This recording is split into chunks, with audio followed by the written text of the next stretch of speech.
So making offerings is a really important part of Bodhisattva conduct. And how do we know that? Shantideva spends 22 verses on it. He spends 22 verses explaining how to make offerings, what we should offer.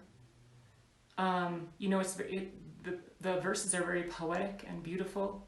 There's some different nuances, different kind of things that he's pointing out, and in some of the verses I'll read them and kind of explain the way that I see those verses. But I think definitely we should be persuaded by the fact that Shantideva thinks that this is important. And so even if in the past, this is something that we've been resistant to, some of us probably even have a shrine at home, but we don't make a lot of offerings on it. And so after having really reflected on chapter 2, that might be something that we may want to change.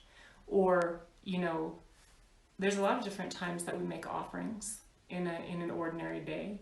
We offer our food, we offer our tea, we have offering prayers, which are made for these. We offer our water and our lights and things like that on the shrine in the morning. We can use the offering garland mantra. When we see something beautiful outside, there are verses we can recite to make an offering of that. And all of that is, I think, some of it is just even getting accustomed to noticing that there are beautiful things. Because how much of our experience is not noticing that? Like there's something beautiful happening right now, but I'm so agitated, I can't even notice it, or I can't even make that experience part of my experience. So much of our experience is just what's going on in here. So that's one way of looking at it. And another way of looking at it is just the more that we see that things are beautiful, although we don't want to then attach to that and start pursuing like every beautiful thing that we see and that become its own kind of attachment. I do think it becomes easier to see more purely.